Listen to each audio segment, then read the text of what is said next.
1, 2, 3, raconte!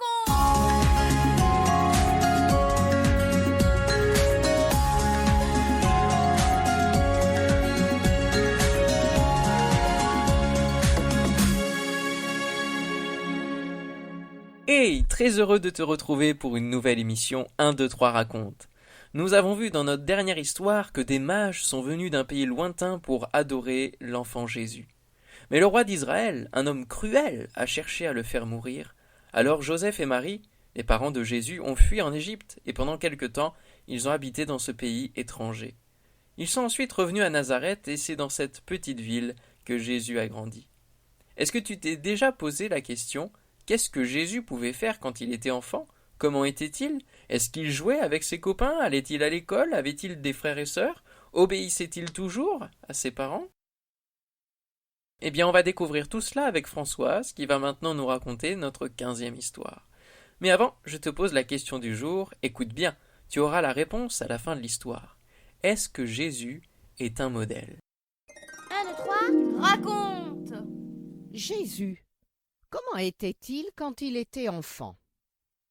C'est à Nazareth qu'il grandit. Joseph, son père, travaille le bois, il est charpentier. Il répare les maisons, fabrique des tables, des sièges, des coffres, des charrues. Et Marie, sa maman, que fait-elle? Eh bien, elle fait ce que font toutes les mamans à cette époque. Elle va chercher l'eau au puits, elle écrase les grains de blé ou d'orge pour faire la farine, elle lave le linge, elle tisse la laine, confectionne des vêtements et bien sûr, elle prépare la nourriture pour toute la famille. Joseph et Marie ne sont pas des gens riches, mais ils sont honnêtes et travailleurs. Ils aiment leurs enfants et leur apprennent à obéir. Tout petit, eh bien Jésus apprend à marcher. D'abord à 4 pattes, comme toi et moi. Il commence à parler, à courir, grimper. Oui, il grandit comme tous les petits garçons de son âge. Un jour, sa tunique est trop courte et ses sandales lui serrent les pieds. Il joue avec ses camarades et il va à l'école. Oui, il apprend à lire, à écrire, à compter. Il peut réciter par cœur les psaumes. Les psaumes, c'est un peu comme des poésies. Jésus a des petits frères et sœurs. Et comme il est l'aîné de la famille, eh bien il s'en occupe. Il aide sa maman. Il a commencé aussi à se servir des outils de Joseph, de la scie, du marteau. Et il s'est peut-être tapé sur les doigts. Il a appris le métier de charpentier, car à cette époque, les garçons apprennent le métier de leur père. À ton avis, comment est-il avec les autres? Est-il bagarreur ou bon camarade? Jésus est un enfant parfait. Il fait toujours ce qui est agréable à ses parents et aux autres, et aussi à Dieu. Il dit toujours la vérité. D'ailleurs, on peut lui faire confiance. Il ne fait pas de bêtises. Tiens, sais-tu à quel âge il a fait son premier voyage? À 12 ans.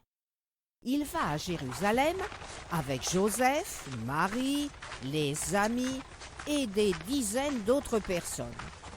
Ils vont assister à la grande fête de la Pâque. C'est un voyage de plusieurs jours. Jésus découvre cette grande ville avec ses rues étroites, si encombrées qu'on peut à peine marcher. Il y a des gens venus de tout le pays. Et puis des animaux, les moutons, les chameaux, les ânes. Quel brouhaha! Mais quelque chose intéresse particulièrement Jésus. C'est le temple, les cérémonies, et puis tous ces gens qui viennent là prier. Il s'approche des chefs religieux, des prêtres.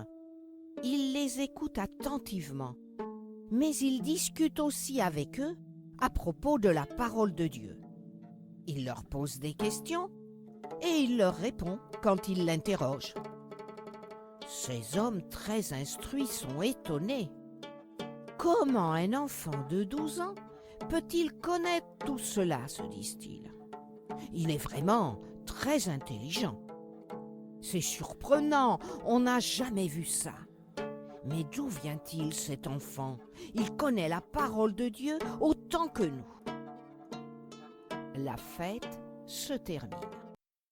Joseph et Marie prennent donc le chemin du retour. Jésus n'est pas à côté d'eux, mais il est avec les amis ou la famille, pense-t-il. Le soir venu, Jésus ne les a pas rejoints. Il commence à s'inquiéter. Ce n'est pas son habitude. « Jésus est-il avec vous ?» demande-t-il aux uns et aux autres. « Vous ne l'avez pas vu ?» Et non, personne ne l'a vu. Il décide de retourner à Jérusalem. Quelle angoisse!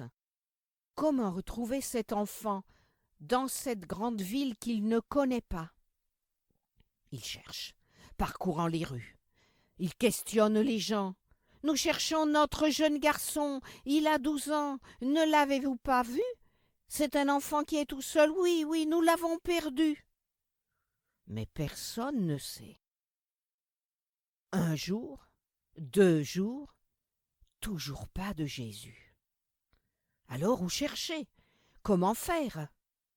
Au bout de 3 jours, ils vont voir dans le temple. Marie l'aperçoit. Mais que fait-il là, assis parmi ces hommes? Il discute avec eux des textes sacrés. Joseph et Marie sont soulagés et heureux de le retrouver, mais ils sont tellement étonnés. Ils n'en croient pas leurs yeux. Jamais ils n'ont imaginé le retrouver là. « Mon enfant, lui dit Marie, pourquoi tu fais cela? Ton père et moi, nous te cherchions avec angoisse. »« Pourquoi vous faites-vous tant de soucis ?» lui répond Jésus.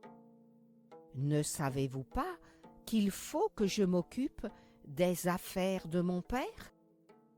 Marie et Joseph ne comprennent pas vraiment sa réponse. Les affaires de son père. Ont-ils oublié les paroles de l'ange Gabriel, de Siméon, des bergers? Ont-ils oublié qui est réellement Jésus? Jésus, lui, il le sait très bien. Il n'a que 12 ans, mais il sait qu'il est le Fils de Dieu. Et ce jour-là, il le rappelle à Joseph et à Marie. Il sait qu'il est venu du ciel pour une mission très importante. Et au fur et à mesure de nos émissions, nous verrons ensemble quelle est cette grande mission. Ils reprennent maintenant tous les 3 le chemin vers Nazareth, où Jésus continue de grandir, obéissant toujours à Dieu et à ses parents.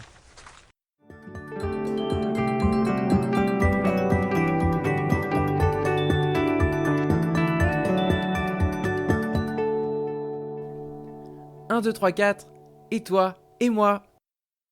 On n'a pas toujours envie d'obéir. Mais sais-tu ce que Dieu dit à tous les enfants du monde? Obéissez à vos parents dans tout ce qui est bien. Si Dieu nous le dit, c'est que c'est super important, n'est-ce pas? Et pour nous aider, nous avons Jésus comme modèle. Il a toujours obéi à ses parents. C'était un jeune garçon très gentil, mais si quelqu'un lui avait demandé de faire quelque chose de mal, de voler par exemple, à ton avis, est-ce qu'il l'aurait fait? Non, bien sûr. Si un jour tu ne sais pas très bien ce qu'il faut faire alors que je vais te donner un petit truc, pose-toi cette question. Qu'est-ce que Jésus ferait à ma place? Pour ma part, cela m'a souvent aidé et fortifié car même si les autres ne sont pas contents parce que je ne fais pas ce qu'ils veulent, je sais que Jésus est d'accord. Alors ça, mon ami, ça donne de la force. Et maintenant, la réponse à la question de Benji. Est-ce que Jésus est un modèle? Oui, Jésus est un modèle pour nous tous.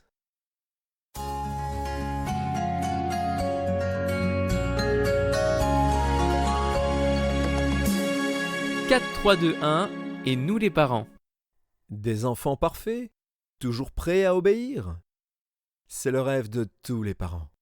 Mais voilà, le problème c'est que nos enfants sont de la même nature que nous. Donc, ce n'est pas toujours simple et l'ambiance de la famille est parfois bien bousculée. Votre patience bien malmenée. Mais persévérons à leur présenter Jésus, le parfait modèle qui a toujours pratiqué le bien et rejeté le mal. Lui aussi a appris l'obéissance.